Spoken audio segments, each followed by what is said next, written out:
Welcome back to Stark Reality Garage. Hey, I've got the Jeep in the garage. One of the things that's happened, not only in this last off-roading trip that I went on, but it's happened in the past, is that my rockers have been smashed up. I don't have a huge lift, I don't have huge tires, so those things are vulnerable. So I'll show you some of the damage that I took, and I'm going to try and put some protection on it. Alright, so looking at the rocker panel on the Jeep, you can see it took a lot of damage. This right here along the edge all dented over and under. It's not the first time. This had been dented previously. I kind of knocked it out. And on the other side I took a pretty good little hit as well. So I've got to do something to protect this. So I picked up these rocker panels with a little step off eBay. They were pretty inexpensive.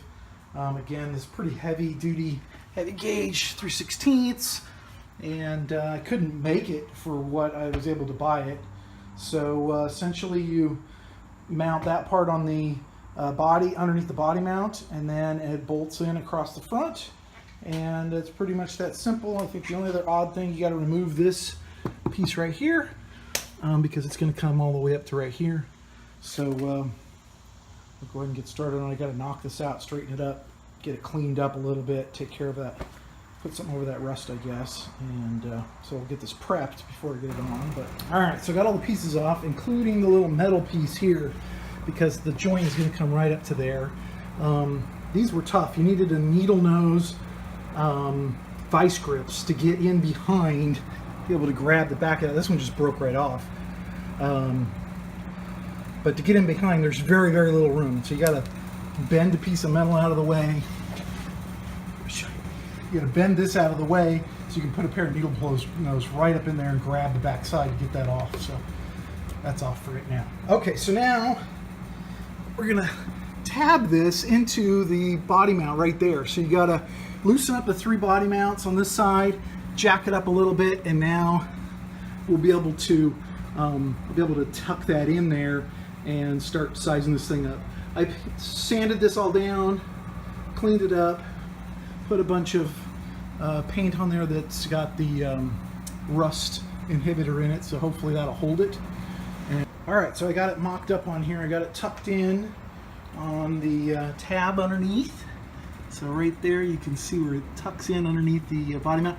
I did have to undo all 3 body mounts on the side in order for it to be loose enough to move the body up. I just used the jack with the wood to move the body mount just enough, or the body just enough to slide this in.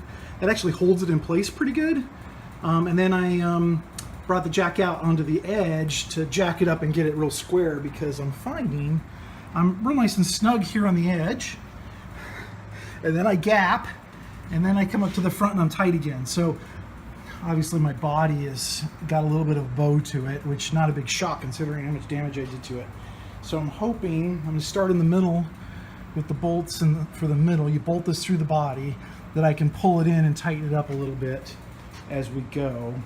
But it's nice and square across the bottom and tucked into the body mount underneath. So we'll drill these out. The instructions that came with it, 13/32 drill bit through here, and then you've got the bolts and the locking nuts and stuff like that to put on there. So we'll see how it goes. I think the fit is all right. Obviously it tucks in over the top of this front. You just leave this open, and then here in the back it came up just shy of my rear fender. So that's kind of a bummer, but you know, that's the way it goes. So we'll move on to see if we can't get this thing bolted up. All right, so I've got the side steps and bumper guards on. I really prefer these over the Nerf bars. This Jeep at one point had Nerf bars because there's some holes there where they used to be in the frame, because those just reduce the amount of space you have. So these went on really well. I think they look good. They give a little bit of a step on the side, and I think you could probably use that to jack up the side of the car if you had to, and which is good because you can't do that on the body. And really it was not that difficult a job. The drilling through each of these wasn't so bad. 3/8 work just fine getting those through. Sometimes you had to kind of fiddle the nut to get it through, but they went through okay.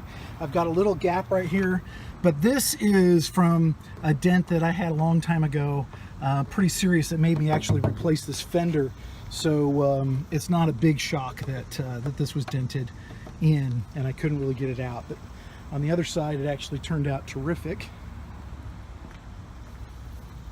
Nice and flat on this side. I was kind of worried because I've got a little buckle right here from last time out, and not an issue. So they look good, they fit good, they mount to the body real well, and they're not too terribly heavy, but they are 3/8, so pretty good heft to them.